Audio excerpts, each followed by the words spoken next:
Okay, wait a second. I got a sledgehammer and an anvil too, but I'm not a blacksmith. What does it say about it? Yeah, you understood everything correctly because today is the KPV, Vladimirov Large Caliber machine gun. Damn heavy, holy crap, what a thing!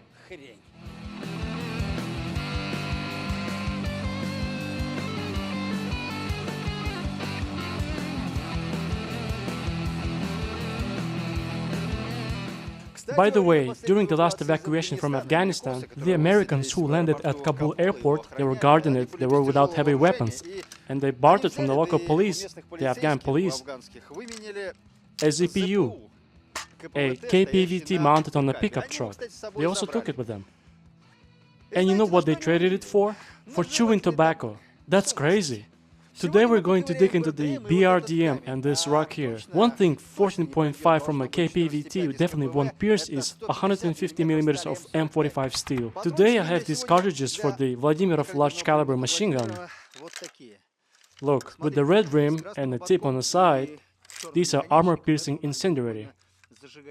An armor-piercing incendiary tracer, you see, is without this thing and they're purple. And there's another cartridge that's completely pink, but it's not MDZ, because it would all be pink. So you write in the comments what kind of interesting cartridge this is. First, let's see what kind of bullet holes it leaves in the rock. For this I'm loading a single 14.5 cartridge. Loading happens in a way similar to the DSHK. And by itself it's huge, weighs 45 kilos, probably much more with the mount. You insert the cartridge and work. What is the problem? The fact that this time I don't have any sight, neither optical nor any other. So hitting even a rock will be quite difficult, let alone an anvil. Here we go. Holy crap! I told you I don't have a sight, so I hit significantly higher and hit this rock.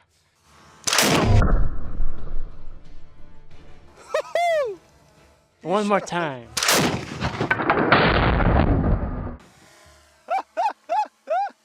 Well, you must agree, this stone is much older than the KPV, which is only 72 years old, and this is a centuries-old rock, damn it. Overall, it will definitely be difficult to handle this heavy weight, but it's not for that. Although you can definitely hide from the KPV behind such rocks. The Vladimirov Large Caliber machine gun is known as a weapon of armored vehicles and anti-aircraft installations, up to quad mounts with a ZPU-4, but it appeared as an anti-tank machine gun. By 1943, German tanks received anti-shell armor en masse, and anti-tank rifles under the 14.5 cartridge could no longer fight them so effectively. However, taking a tank out of action was still possible. Against everything else, this cartridge still worked with a bang, and they didn't want to abandon it. And now the esteemed Commandante will practice at something beautiful. What needs to be done is to hit a rather hefty damn piece of iron. But hitting the target without the sight from the KPV is not an easy task. It's somewhere around 50 meters overall, I agree.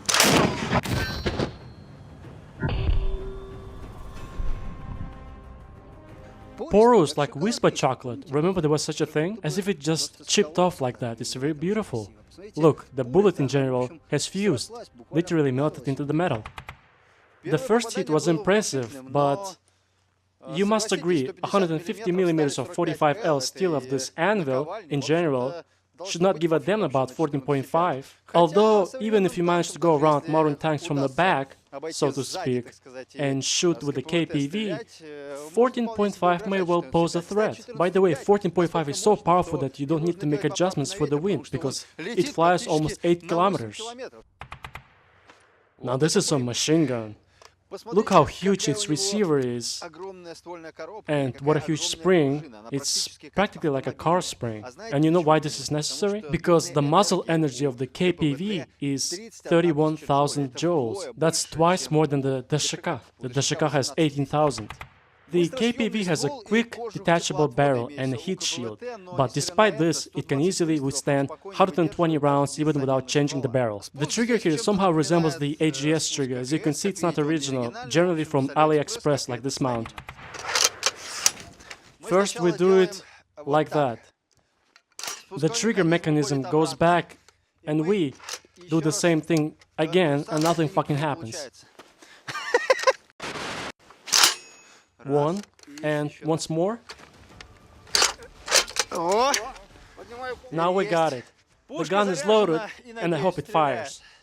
The thing is, the recoil is so strong that it will drag me backward if I accidentally press it once. It's like with electricity, you touch it once and then you tremble until the end. So I gotta hit it very quick like this.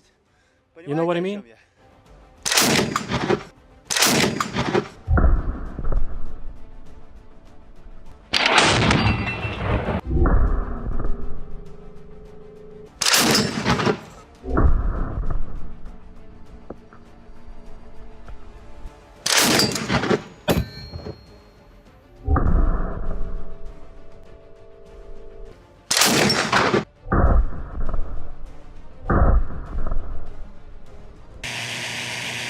Yeah, that's how another one of our drones died.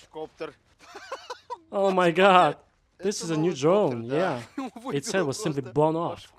I fired off half the belt and there are still some hits, and very concrete ones. The first grazed it, and the second, here it is. I suggest we take a look here. It's about 5 centimeters, about 50 millimeters, meaning a third of this anvil is pierced. See, I found the bullet. Look, I found another part of the bullet. It seems to be two-part. Something might have burned at the back. And you guys write in the comments what kind of bullet it was, by the way. The bullet is so powerful that either it's the bullet that bounced off the ancient rock and the impact was softened, or it's the one that flew back. But I have a hammer, and I want to try, maybe it's possible to split, break, or crush the bullet with the hammer without heating it up. Well, let's try. The bullet is so strong that nothing happened to it after the first light blow. But something did happen to the sledgehammer. Look at this. It has this developing hole. Let's see what happens to the hole if I hit it harder. Some of the fragments remained directly in the sledgehammer. I hit it so hard that Thor himself would envy me. But this is also good because the bullet did split. It literally embedded itself in a sledgehammer and broke in half.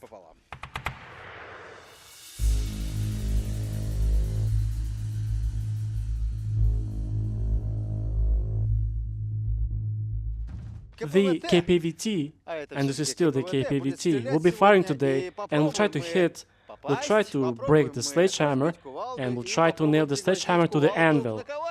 You're with heavy caliber rockets, give a like, subscribe, and all that. I missed.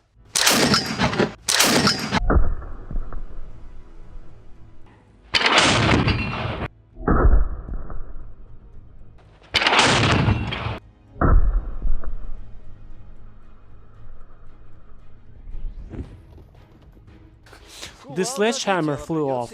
We'll have to fix it a little.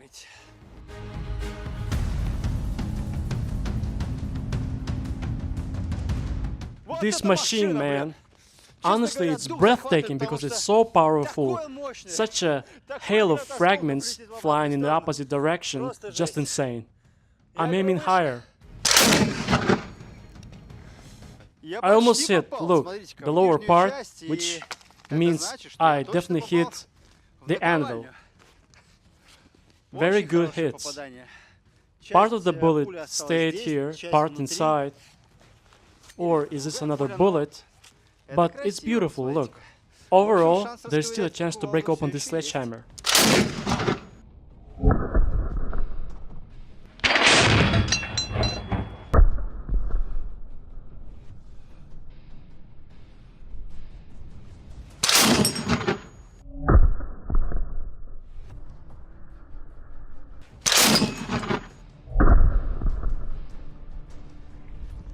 Okay, let's go.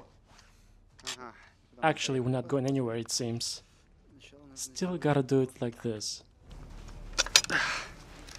There are certain tricks here.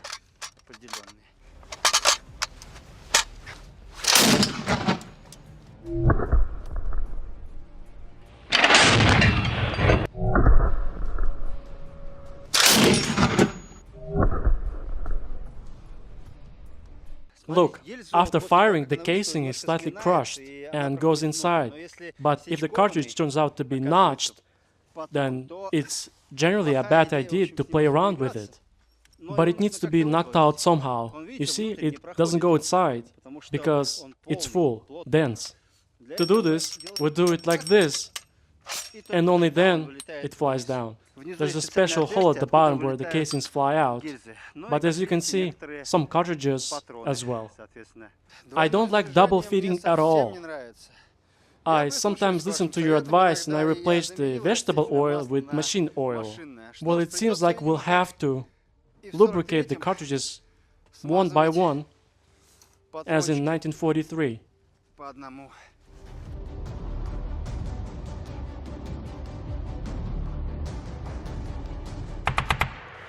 I practically made a fortress so that it wouldn't be thrown around too much. Look, I placed 5 stones here and 1 stone here. I'll tell you why now. First, I load the structure, but before that, I want to say where I'll be shooting. I want to fire a burst of 10 rounds of 14.5 from the KPVT, renamed to KPV, as you understand, into that same BRDM that we were hitting with 30mm rounds using the BMP. Few aircraft today would withstand a hit, let alone a burst, from a 14.5, but would the BRDM standing here from the last time we shot it with the 30mm from a BMP-2? Well, we don't need to circle the holes, they're pretty obvious, all rusty like that. Let's give them a little paint job, why not, and try to hit the section to see if the BRDM armor gets penetrated.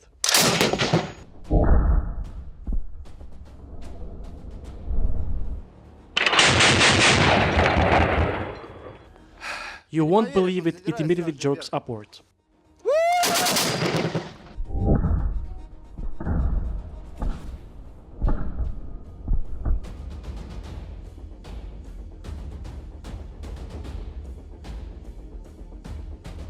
The 14.5 from the KPVT goes straight through in several places. Of course it hits the turret, and at this most unexpected angle it penetrates directly through and pierces inside like a surgical scalpel. The reliability of the protection disappears right here, because it also hits here in the front section, right where the driver sits. Presumably it wouldn't be a good place to be. And by the way, the triplex glass is pierced.